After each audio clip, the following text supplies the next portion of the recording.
The Radio Memories Network is brought to you in part by Liberated Syndication, podcast publishing made easy, libsyn.com. That's libsyn.com.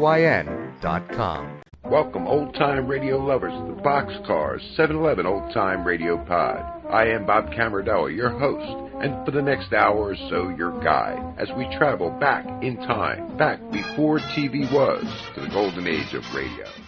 En garde, senor. Fight, weakling. Fight, coward. Fight.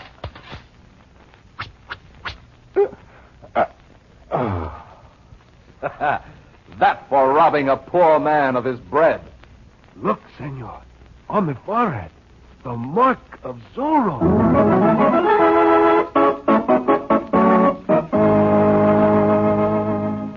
The Adventures of Zorro, the mysterious black masked rider who slashes his mark on all that is evil. The letter Z for Zorro, champion of the poor and the oppressed.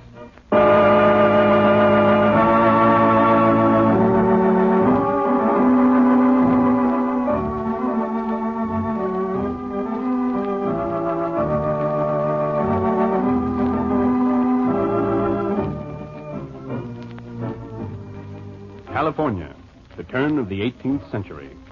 In the little pueblo of Reina de Los Angeles, the plaza resounds with carefree laughter and the sweet romantic melodies of old Spain.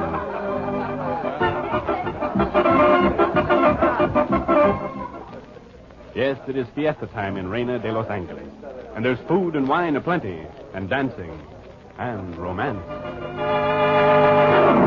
Soldiers, watch out! Make way for Captain Raymond! But even in the midst of their merrymaking, the inhabitants of Los Angeles are reminded that theirs is not the lot of a free people. The poor and wealthy landowners alike fear the wicked politicians sent to rule them by the King of Spain. Even now, a fearful silence falls on the crowd as the dreaded Captain Ramon approaches with his sergeant Pedro Gonzalez and the soldiers. Between them walks a priest, the beloved Padre Felipe, a captive. One side, scum. Out of my way, dogs. That will teach you imbeciles to keep out of my way. Quiet them down, Sergeant Gonzalez, so we can start the trial. Quiet, you sons of the devil! Quiet! I mean, quiet! He's growing up. Martian goat's milk. Enough, Sergeant. A man is here to be tried for swindling an honest citizen. Not the padre. Heaven have mercy. You, Raul Santos, state your case against Padre Felipe. Santos, an honest citizen? By your leave, Excellency, I went to the hacienda this padre manages, Excellency, and purchased 10 hides from him. Did I not, Padre? Yes, my son. See, Excellency, he admits the truth. Yes, go on. After paying him and taking the hides away, I found they had not been cured properly. I returned to the hacienda and told the padre as much, but he refused to give me back my money. Is that not so, Padre? Well, Padre, what have you to say to this man's accusation? The hides were good. I told him I would return the money when he returned the hides. They were spoiled. They were rotten. They caused such a stench I had to burn them. So, you deny this, Padre? It will do me no good to deny it. I already am found guilty and sentenced. If I were a follower of a dishonest governor instead of a rogue Franciscan monk, the hides would have been good. You speak treason. I speak truth. This is but another injustice. Silence, beggar. Yes, beggar. You began by taking our mission lands from us. Lands cultivated by the Franciscan monks. You robbed us of our worldly goods, and not content with that, you are now persecuting us. Silencio! So you speak the truth, eh? Because a man wears a robe, he thinks he can rob without punishment, does he? In this case, I deem it proper to make an example of the Padre, because he dares to take advantage of his calling. He will repay Raul Santos the price of the hide. And for this window, he shall receive across his back 15 lashes. Sergeant Gonzalez, take him to the whipping post. The crowd is hushed as the good Padre is led away. There is only one with the courage to champion his cause. The beautiful Lolita Perudo, who with her wealthy suitor, Don Diego Vega, has watched this bitter travesty on justice. Now, Miss Lee, that gun. Oh, Don Diego, you must stop them. I, senorita? Yes, you are his friend. They will listen to you. Well, thank you for the compliment, senorita. But Capitan Ramon would hardly listen to my poor words. Oh, but he will. He respects the name of Vega, your wealth, and your father's influence with the governor. But the Capitan's word is law. I cannot raise my hand against him. Besides, you know how I dislike any kind of violence. Don Diego Vega, you have the courage of a mosquito. Where is the fighting blood that flowed in the veins of your ancestors? You'll do me a great injustice, senorita. Just because I would rather consort with the poets and writers of books than fight. I am still an honorable man. I would you were less honorable and more of a man. Oh, come, senorita. Enough of this. Let us go listen to the music. Oh, but the Padre, he is an old man and he wears the robe of God. Surely Yes, it is sad. But these are violent times, senorita. Then you will not have Padre Felipe. But he saw one of them yesterday. Very well, then. I will go myself. Buenos dias, senor. Wait, senorita. She must have left just before I got in. Okay. Oh, anything else? I believe she is displeased with me. Please, Inspector Mellanby, I have to talk. As the angry Lolita walks away, Don Diego strolls leisurely toward the sound of the music. Then suddenly, making sure that no one sees him, he streaks to his father's house, emerges seconds later enveloped in a dark cloak, his face hidden by a stern black mask. Didn't kill Steve Rennick. Surely, my angel, I love you dearly, but there are times when I'm very honest and think she's innocent. We must hurry, my beauty. Hurry, Blanco. We must save the Padre.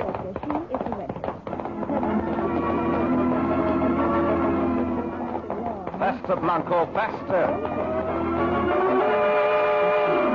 You booked her yet, Inspector? Fight harder, Sergeant Gonzalez. Harder. The Padre must be made to pay for his crime. Let's go. And a grade A heel. According to my information, some of the most unpopular men in London. Here's this coming to him. So, the Padre is too proud to cry out. I will show you my fight. Every day, nothing. They weren't at this place when you In the name of justice. Well, you know. Who is this man who would obstruct the law? Senor Zorro, Captain. Zorro. It's not closed. Zorro, the fox. Yes, Capitan, the fox. And you would be wise not to make me bare my teeth. Release Padre Felipe. Release him? Rather, we would tie you to the post beside him. Continue, Sergeant. Si, Capitan. Senor Zorro, don't unfasten the Padre, Sergeant, or I'll run you through with his blade. No, please, good Senor Zorro. I have done nothing. I am only a poor man. Silence, idiot, and do as I say. By the saints, this joke has gone far enough. It is no joke, Comandante. Unless perhaps the point of my sword can make you laugh. You shall pay for this, Senor. Come, Padre. On my horse, in front of me. May the saints bless you, my son. Comandante, I have no time to even scores with you now, but the day will come. And when it does, senores, let us hope there will be enough courage among the lot of you to make this fight worthwhile. Adios! Good morning, I'm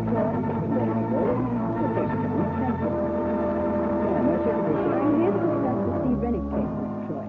Oh? We published his novels, you know. Ah. We're all very sorry to hear of his death. I'll bet you were. I beg your pardon. Oh, forgive me, Miss Morgan. I've been a private investigator a long time. It makes you cynical, you know? I don't understand.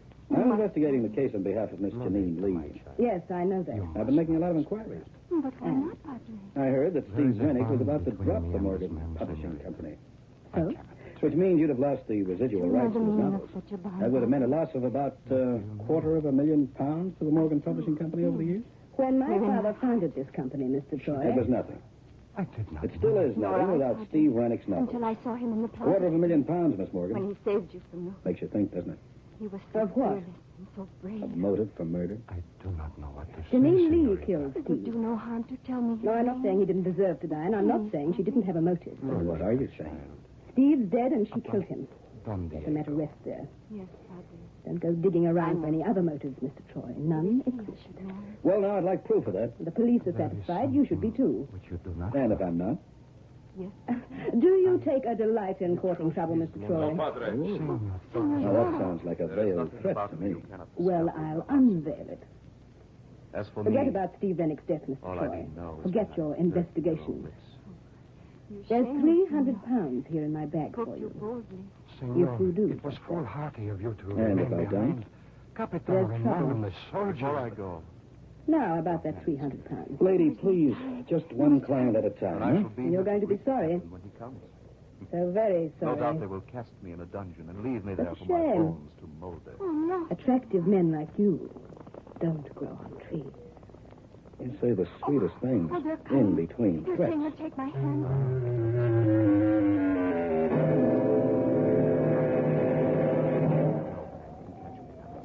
Pete, I can't stand heights, and I'm darn sure this fire escape isn't safe. Now, just hold tight, Julie. I'll have this window open in a minute. There's a law against this, you know. It's called breaking and entering. So there's a law. I have to get inside Lennox's apartment. Why? Come on, honey, but inside. You warned me about this. I would have worn a tie. I like tight skirts. There is a front door, you know. There's also a couple of big gendarmes watching it. That In I just a found moment, we'll look significant. ahead to the next exciting episode in the adventures of You're Zorro. trying well, isn't it? You really won't slip out the door. Somewhere here there's the answer. Well, I'll remind you that the police think they've already got it, So impress me. and they're bound to search this. Yeah. What would they have been searching for? Just something else to tie Janine Lee in with Rennick's murder. I'm looking at it from another angle. Looking for another suspect. I don't think you'll find one. We are Oh, going I see. to our box, this senor. Draft of it and smuggle half of it anyway. Oh, he hasn't finished it. Oh, I mean, look at the title. Honey Buns and Homicide. Be sure to be with us next There's time only up to find page out about 148, Captain huh? Raymond's plan.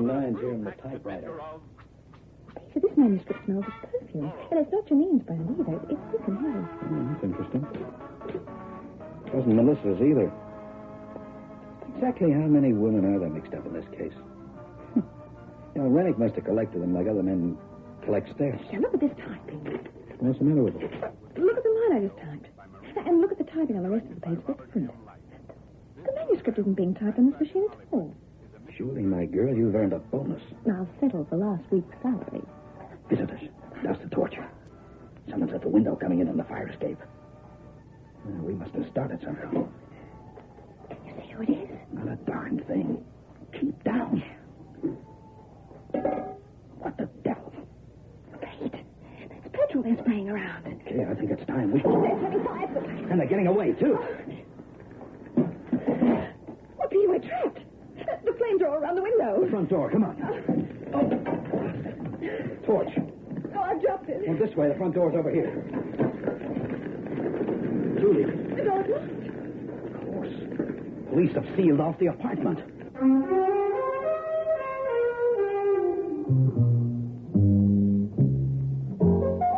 You can be certain of one thing. This definitely wasn't Be Kind to Peter Troy week. Maybe that intruder knew we were there, maybe he didn't. Either way, it didn't make much difference. Steve Rennick's apartment had to be destroyed. And, brother, a petrol fire is a good way of destroying anything, including yours truly, plus private secretary. In just 2 minutes, that whole place was a raging inferno. The flames cut off our retreat to the window and fire escape. On top of that, Inspector Mellenby's boys had put a police seal on the front door. And life was just a little more than tedious just then. And I was in no mood for any jokes about barbecued private eyes. I thought you said there were policemen guarding this place. Well, there were. The idiots must be asleep. Okay, Julie, stand back. They issued me with a permit for this thing, so I guess it's time I used it. Hey, what's going on? Plenty. Or do they always have fires around here? You okay, Julie? Yes, I think so. What the devil's going on here? A fire, and I didn't start it. Call the fire brigade, Johnson. Yes, sir. Right away. I just knew you'd get into some sort of trouble, Mr. Troy. Knew it or organized it, Miss Morgan? There was a police seal on that door. Look, I can explain, but nobody's going to believe me. However, I would like to know how Miss Morgan got into the act. She got onto the scene very quickly, didn't she? Too quickly. For the time being, we'll all concentrate on trying to put out this fire until the fire brigade arrives. After that, you've got some questions to answer, Troy.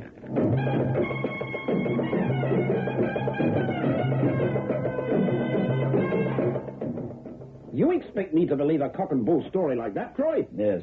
It happens to be the truth. This intruder of yours, was it male or female? I couldn't tell. The room was in darkness. Anyway, they didn't actually come into the room, Inspector. Just shoved up the window and poured petrol over the carpet. Well, I don't think there was any intruder. I think this is all a figment of their very fertile imagination. Now, don't you start. I'd still like to know what you were doing on the scene, Miss Morgan. She was with me, Troy. She'd requested permission to get Rennick's half-finished manuscript. Honey Buns and Homicide. What's that? Well, that was the title of it. Just a minute. Oh, something wrong? I don't know. Just a minute. Yes, listen to this. This is a copy of Janine Lee's statement after we arrested her. Steve Rennick's last words were, "Too late, honey buns and homicide, baby. Honey buns and homicide." Well, he must have been some egotist to mention the name of his book and his dying breath. Miss Morgan, what do you intend to do with the manuscript? Half a book isn't much use to anyone, is it? We'll have one of our staff writers finish it. Staff writers? Oh, you employ staff writers? Well, there are a couple of people we can call on. Either of them worked for Steve Rennick before? Yes, one of the proofreaders. A girl? Troy, I don't Just a minute, Inspector. There's a reason for this, believe me. One of them's a girl, Miss Morgan? Yes. Name? Well, Miss Morgan? Helen Fremont. She used to do a lot of secretarial work for Steve, too. Inspector, I suggest we go talk to the lady. May I remind you that you're under arrest? Okay, but I've got a hunch. I don't give a hoot about your hunches. Oh, come now, Inspector. You know about Pete and his hunches. There have been a couple of times in the past when they've helped you quite a lot. That'll be enough from you. Now, where do we find Helen Fremont, Miss Morgan? Her brother owns a cellar club in Soho, the Carlisle. She spends a lot of time there.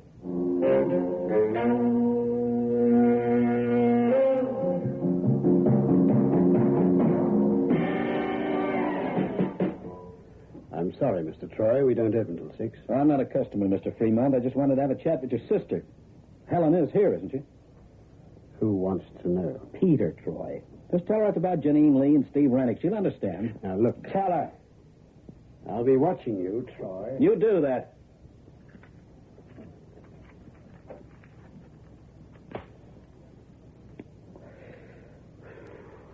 You wanted to see me, Mr. Troy? If you're Helen Fremont. I am.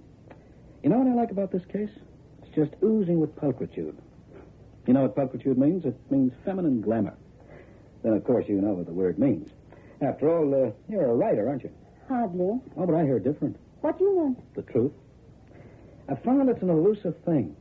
Much more elusive than that perfume you're wearing. What are you driving at, Mr. Troy? Didn't anyone ever tell you about that perfume, Helen? It doesn't become you at all. It's too thick and heavy. And it's like a trademark. What do you mean? Rennick's apartment reeked of it the night he was killed. The manuscript of his half-finished novel reeks of it, too. What are you talking about? Honey Buns and Homicide. And I don't mean the title of his book, either. Hurry? Trouble? I think there's going to be. You'd better tell that fella to keep away from me. I don't like his face. I'm liable to want to change the shape of it. Why, you... If you see what I mean. You want to get away with it? No, Harry, we don't want any trouble. Yeah, but... What do you want with me, Troy? Confession. This isn't a joke, Miss Fremont. You killed Steve Rennick. Did I? Tell me about it. First, I'll tell you this. Steve Rennick was no writer. In his whole life, he only wrote one book, the first one. It caught the public's eye, and it was a bestseller. But he couldn't maintain the standard. Well, his name was made, but he just didn't have the talent to write another novel. Then who wrote the others? You did. You were his ghostwriter. Oh, don't deny it. Melissa Morgan spilled the beans down at Scotland Yard. All right, so I won't deny it. I wrote all Steve's books after that first one. But that doesn't mean I killed him. Doesn't it? All right. Let's look at the facts for a minute. Now, it'd have to be someone who knew their way around Steve's apartment. Someone who knew where everything was kept. His gun, for instance. Just before you pulled that stunt with the petrol and matches, I was searching his apartment. Now, he kept his gun in his bureau drawer. And it was locked. So? So, apart from Steve, only one other person would have the key to that drawer. The girl who was not only his ghostwriter, but his part-time secretary. You. That's not evidence. Now, coming back to that fire. Now, the person who broke in through that window didn't even use a torch, and the room was pitch black. Therefore, the intruder knew her way around. Knew where every stick of furniture was. You. You're the one that fits. And then we come to the reason behind the fire. Oh, yes, the fire. Tell me about that, Mr. Troy. That manuscript beside Rennick's typewriter was written on another machine. Now, that's logical, isn't it? Of course.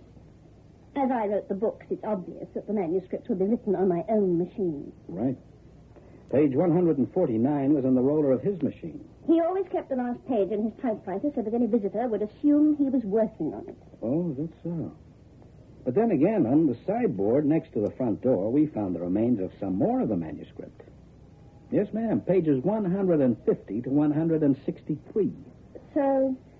You dropped those pages into him the day before yesterday. Just a few seconds before you pulled the trigger and killed him. You're crazy. He couldn't do the usual routine of slipping the last page into his machine. Because he was dead. You can prove all this. Oh, I don't have to.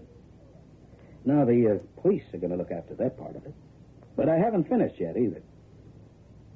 We still have to find a motive, don't we? And can you? Well, I can try. How does this fit? There was something else in that apartment which had to be destroyed. The original manuscript of Steve Rennick's very first novel. The one he wrote himself. And why did that have to be destroyed? Because he wrote a dedication on the front page, didn't he? It read, "For Helen, my devoted wife." And that's you, isn't it? No. You're making a mistake. That's why you tolerated him stealing all your glory. You had to do it. His publishers wanted it that way, didn't they? And they still want it that way. Because by now, Steve Rennick's name sells his novels just as much as their plot lines. But you'd had enough of them, hadn't you?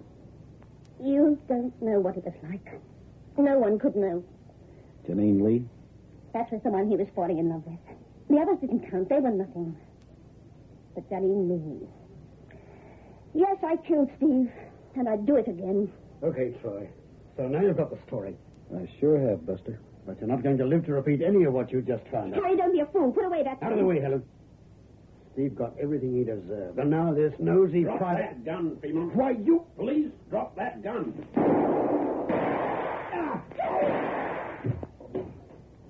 Oh, I meant to tell you, Ellen.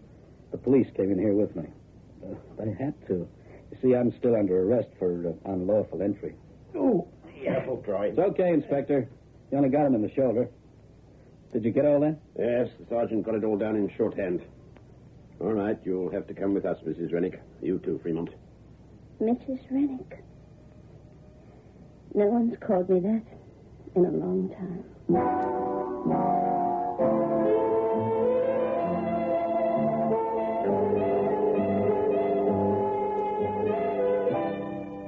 Just to tie up the ends for you, Helen was in Steve's apartment all the time. All the time Janine was there anyway. She heard the row, every word of it. And that was the final straw. She'd already taken his gun, so the thought of killing him wasn't a new one. As soon as Janine went into the other room to powder her nose, Helen came on out of the closet, shot Rennick, threw the gun on the floor, and lit out, leaving the repentant redhead to take the rap. As for the fire, well, it was the only way she could get rid of that evidence without attracting suspicion to herself. And as for Melissa Morgan, well, she wanted the secret kept. Her company had too much at stake. She wasn't at all keen on having me delving around looking for the truth. I was bound to find out about Helen Rennick being Steve's ghost. Well, what with ghosts and gals and honey buns and homicide, it was quite a case, wasn't it?